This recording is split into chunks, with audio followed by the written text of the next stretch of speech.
Mama wise pujulore sing hon pujulore makha kai dojaramoge mama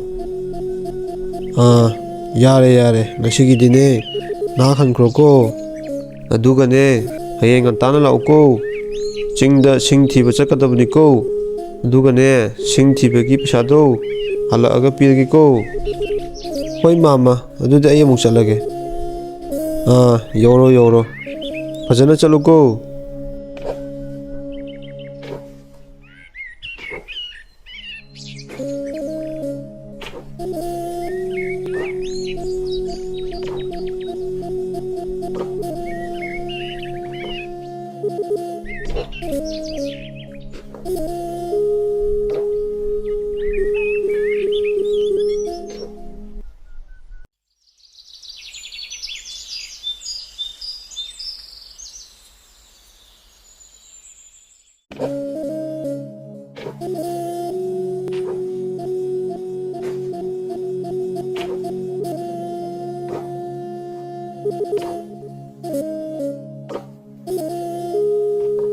Mama, oh mama, nang labra,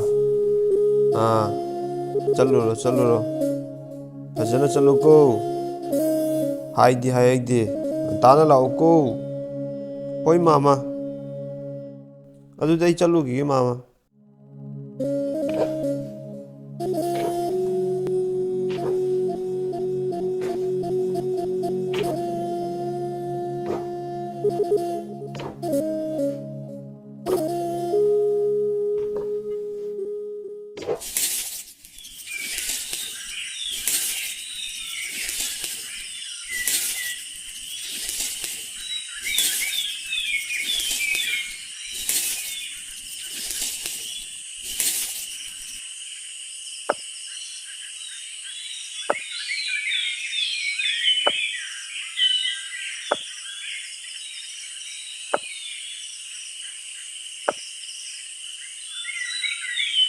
As singjangsisu amuk tekkhre tawrisi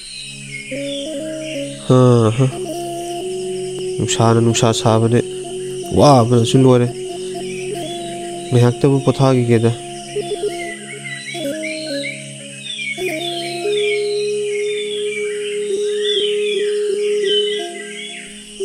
singjang nangnane karaida amuk teksalaino singje amuk pudradi hore mamana amuk pasa pida tare tawrisi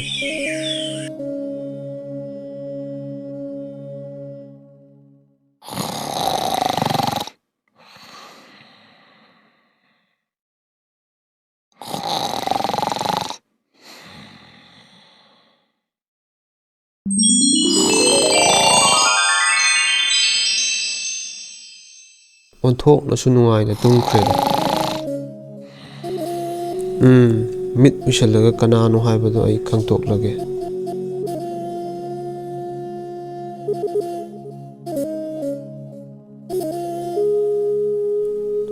is nomogi chara tanduna hingbo oramlaba phare aigi mitrangi magic asi magonda piduna mahakpu nungai hallage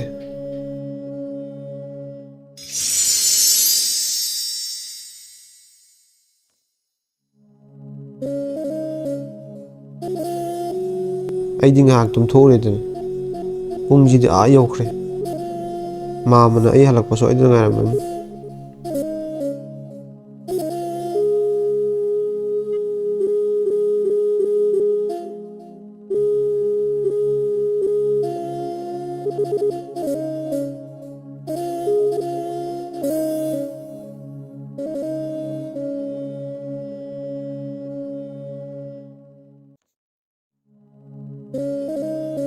Mama, oh mama, tabro mama, nang labra, nang bo singdi purakpa ude, singdi kai thanamage, mama singjangdo tekthokidana, singdo puraktre mama, ihe singjangdo amuk tekhrabra. Hoi mama, ado ngasi cheng chara lehaude pesa kita piyo mama. Mama gidine sing portagdine pesa piba ngamloi ko. Mama khajiktang oje pibiyo ngasi cheng chara lehaude tawbani mama.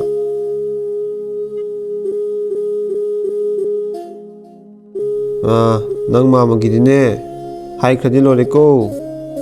Chalo chalo ai su changkrage ko.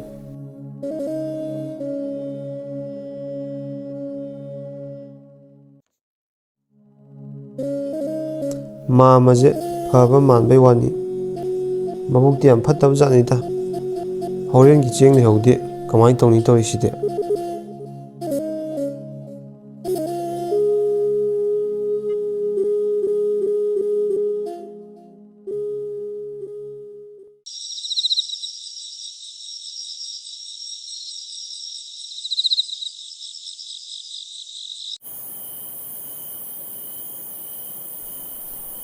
Chakshi onthokna lamgre tawrise ngasi ahingsi kamai leni tawriside masi pumnamakse singjang nangne hek teksalakpadagi tawrin ahauba cha hingjang kaida chadaba kuireda amungtang chaba phangjaradi nungaidongni tawrise. Hais kaino side aibu mangna taibongane manamjide chumi haurani daside.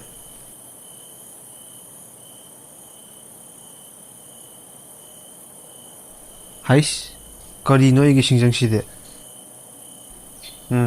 chak lame haibada chak thobanina sana yauba chapu tho haga amuk yenglage. Sana yauba chapu ama tho.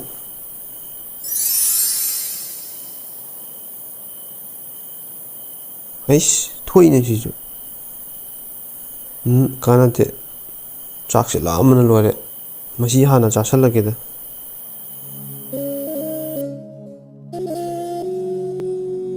Asumna chauthoi adu mani yauba singjang adu phangbadagi nungai khalaklami.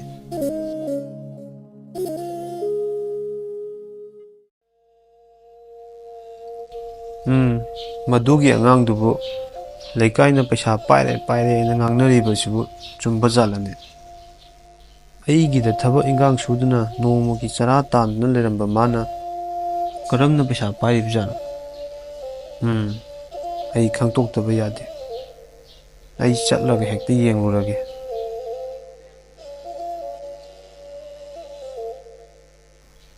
Mayum maikaigase othokna wangna sa lerami. Karamna saibajanu mahakti manungda changlaga mahak hekta unarurage. Asumna mabuk phatraba mama adu imungda changlakpada chauthoina mahakki mani yauraba singjang aduda ahauba chanaba thonduna charingaida mabuk phatraba mama aduna ukhirami. Hais karino magi singjang aside masina oibatai mahakna paisa paibasi ngasigidi ai hankrage adubu mahakki singjang asi aina hurandaba yade. Asumna mabuk phatraba mama adu karamna singjang adu huransige khanduna mayumda halaklami. Nongma chauthoina mayumdagi thokiba talak yengduna mabuk phatraba mama adu imungda changlaklami.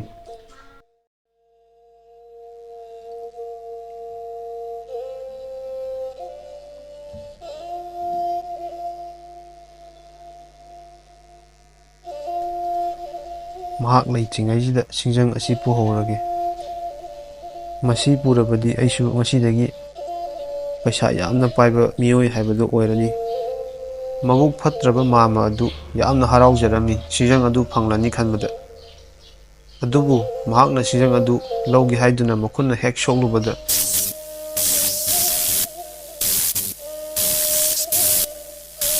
khanghauduna mai chingladuna mahak thawai tharami.